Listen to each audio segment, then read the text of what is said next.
سورۃ المزمل، بہت سے لوگ اس کو مزمل پڑھتے ہیں، تو یہ مزمل ہے، زا کے اوپر شد ہے، اور باب کون سا ہے؟ تفاعل، یعنی تزمل تھا اصل میں، اور اس سے متزمل تھا، اور تا زا میں زم ہو گئی تو مزمل ہو گیا۔ اس سورت کے 2 رکوع ہیں، اور پہلا رکوع بالاتفاق مکی ہے اور مکہ کے ابتدائی دور میں نازل ہوا۔ دوسرے کے بارے میں اختلاف رائے ہے، بعض کہتے ہیں کہ 1 سال کے بعد نازل ہوا، اور بعض کہتے ہیں کہ یہ مدینہ میں نازل ہوا۔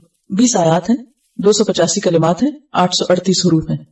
اس پارے کا چونکہ مرکزی مضمون دعوت اللہ ہے، تو اس صورت میں دعوت دینے والے کو جس اخلاق اور جس ہتھیار سے لیس ہونا چاہیے، اللہ کے ساتھ جیسا تعلق مطلوب ہے، اس کے بارے میں بات کی گئی ہے کہ داعی کی جو پرسنل خصوصیات ہیں، اس کی اپنی زندگی میں اس کا ذاتی رویہ اور اس کا علم اور اس کی عبادت اور اس کا تقوی اور جو اخلاق اس کے اندر ہونا چاہیے، اس کی یاد دہانی ہے اس میں، کیونکہ دعویٰ کا کام آسان کام نہیں، یہ ایک بھاری کام ہے، اور بھاری کام کے لیے ہمت بھی زیادہ چاہیے ہوتی ہے۔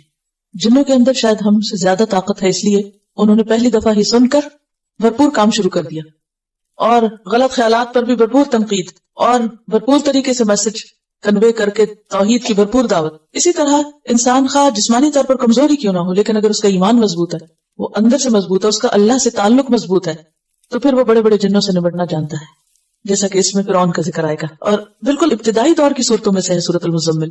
اب حیران ہو رہی تھی کہ شروع میں ہی اللہ سبحانہ وتعالیٰ نے فرعون کا ذکر کر دیا، کیونکہ نبی صلی اللہ علیہ وسلم کو مکہ میں ایسے ہی لوگوں سے واسطہ تھا، اور ہر ایک کے ایمان کے بقدر اس کا امتحان ہوتا ہے، امتحان بقدر ایمان، اور جتنا کسی کا ایمان مضبوط ہوگا اتنا ہی اس کا سخت امتحان ہوگا، اور جتنا اللہ سے تعلق مضبوط ہوگا اس میں کامیاب ہوگا۔ اور اس کامیابی کے لیے بے حد ضروری ہے کہ انسان کے اندر مضبوطی ہو، اور وہ مضبوطی آ نہیں سکتی جب تک انسان قرآن سے گہرا تعلق نہ رکھتا ہو، اور خاص طور پر رات کی نماز میں قرآن کی قرات کے ساتھ قیام کی عادت نہ ہو۔ یہ ضروری خصوصیت اور ضروری شرط ہے جس کا ذکر یہاں ملے گا۔ یا ایھا المزمل، یا ایھا، یا کیا ہے؟ حرف ندا، اور ایھو کا معنی ہوتا ہے کون سا یا جون سا، جس، کس کس، یعنی ایھو کا لفظ ان معنوں میں استعمال ہوتا ہے، یا کیا کیا، کون سا کیا، اور ہاں جو ہے یہ حرف تنبیہ ہے اور فصل کے لیے آتا ہے، فصل کا مطلب ہے الگ کرنا۔ تو حرف ندا اور منادا کے بیچ میں جبکہ منادا معرف باللام ہو، یہ بات سمجھ آ رہی ہے میری؟ منادا معرف باللام، معرف باللام کا کیا معنی؟ کہ ال کے ساتھ شروع ہو رہا ہو، تو ان کو باہم ملانے کے لیے درمیان میں آتا ہے ایھا، یا ایھا، اے وہ جو، المزمل، مزمل تزمل سے، باب تفاعل، اور اصل میں تھا متزمل، متفاعل کے وزن پر، تا کو زا میں مدغم کر دیا گیا، اور روٹ اس کا کیا ہے؟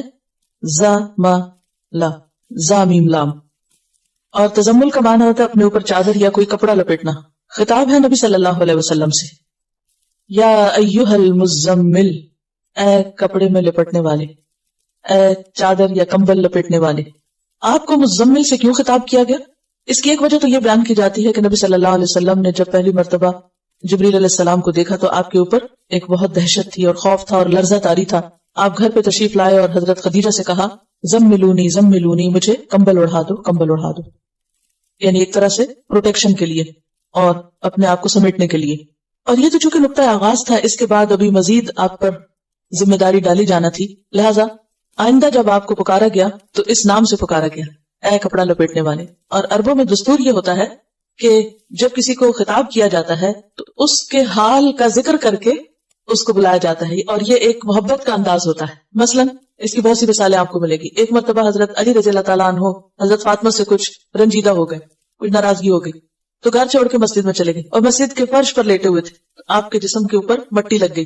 نبی صلی اللہ علیہ وسلم حضرت علی کو تلاش کر رہے تھے، اور کرتے کرتے جب مسجد میں گئے تو کہا، یا ابا تراب، اے مٹی والے، یعنی یا مٹی میں لپٹے ہوئے یا لچڑے ہوئے اٹھو تم۔ اسی طرح حضرت ابو ہریرہ جو تھے، ان کو بلیوں سے بہت پیار تھا تو ان کا نام ابو ہریرہ رکھ دیا گیا۔ اسی طرح کچھ اور بھی آپ کو ایسے نام ملیں گے یا کنیتیں ملیں گی کہ جو انسان کے حال کو یا اس کے شوق کو یا اس کے کام کو واضح کرتی ہے۔ تو نبی صلی اللہ علیہ وسلم نے چونکہ پہلی وحی کے بعد کپڑا اوڑھ لیا تو وہ ایک اتنا پیار بھرا انداز تھا کہ اللہ سبحانہ وتعالیٰ نے اس کو یاد کرایا اور فرمایا، یا ایھا المزمل، اے کپڑا لپیٹنے والے۔ اب کپڑا لپیٹنے کا وقت نہیں، اب کیا ہے؟ اب تو کام کا وقت ہے۔ آپ ڈرے نہیں، گھبرائے نہیں، یعنی ایک طرح سے تسلی دی جا رہی ہے، محبت سے خطاب کیا جا رہا ہے. یا ایھا المزمل، اے مزمل، قم اللیل، قم اٹھو، فعل امر ہے قیام سے. اور قیام کہتے ہیں بیٹھے یا لیٹے ہوئے آدمی کا اٹھ کھڑا ہونا، یا چلتے چلتے کھڑے ہو جانا. یعنی کوئی بیٹھا ہوا ہے تو بیٹھنا چھوڑ کے اٹھ جائے، یا لیٹا ہوا تو اٹھ جائے، یا پھر چل رہا ہے تو کھڑا ہو جائے. ان سب کے لیے کیا آتا ہے؟ قیام. قم اللیل، رات کو کھڑے ہو جاؤ. اب اس کا یہ مطلب تو نہیں کہ آپ نیند چھوڑ کے تو کھڑے رہا کرو، یہ عام کھڑا ہونا مراد نہیں ہے. یہاں قیام سے مراد نماز ہے، قیام اللیل ہے. آپ نے پیچھے پڑھا کہ بعض اوقات نماز کے لیے لفظ قرآن آتا ہے، بعض اوقات تسبیح آتی ہے، بعض اوقات سجدے کا لفظ آتا ہے، تو جز بول کے کل مراد ہوتا ہے. اور یہاں پر قم، کھڑے ہو جاؤ، سے مراد ایسے آئیڈیلی کھڑا ہونا نہیں بلکہ نماز میں کھڑے ہونا ہے. تو قم اللیل کا مطلب کیا ہوگا؟ اٹھو رات کے وقت اور اٹھ کر نماز پڑھو. اور اللیل سے مراد ساری رات ہے. لیکن اگلے حرف استثناء نے، حرف استثناء کون سا؟ اللہ نے واضح کر دیا کہ نہیں، پوری رات کا مراد نہیں ہے یہاں، بلکہ قلیلاً، تھوڑا، یعنی پوری سے کم، ساری نہیں. قم اللیل الا قلیلاً، رات کو قیام کرو یعنی نماز ادا کرو مگر تھوڑا. اب کتنا تھوڑا؟ نصفہ، اس کا آدھا، یعنی نصف اللیل، آدھی رات. او انقص منہ، یا کم کر لو اس میں سے بھی. کس میں سے؟ آدھی میں سے بھی. آدھی کا پھر کم کیا ہوگا؟ تہائی ہو جائے گا، 1/3 ہو جائے گا، ٹھیک ہے. یا پھر اس کا بھی کم کریں تو چوتھائی ہو جائے گا، یعنی نصف النصف کریں تو چوتھا حصہ رہ جائے گا. یعنی ایک کا آدھا کریں، ایک کے 2 حصے کریں تو کیا ہوگا؟ نصف کریں تو آدھا کہلائے گا، اور نصف کو نصف کر دے تو چوتھائی ہو جائے گا، کوارٹر ہو جائے گا. او انقص منہ قلیلاً، تھوڑا سا. تو اس کا مطلب یہ ہے کہ بالکل آدھا نہیں کرنا بلکہ اس میں سے کچھ ہی کم کرنا ہے، یعنی تہائی رات. او زد علیہ، یا اس پر زیادہ کر لو، یعنی نصف پر. تو نصف یا آدھا جو ہے، ہاف جو ہے، وہ کیا ہے؟ سٹینڈرڈ. کبھی آدھے سے کم کر لو یا اس سے بھی تھوڑا کم، یا آدھے سے کچھ زیادہ بھی کر لو. تو ڈیپینڈ کرتا ہے کہ جیسے بھی حالات ہیں. اب اس دور میں گھڑیاں تو تھی نہیں، کوئی الارم کلاک نہیں تھے، موبائل نہیں تھے، کوئی اور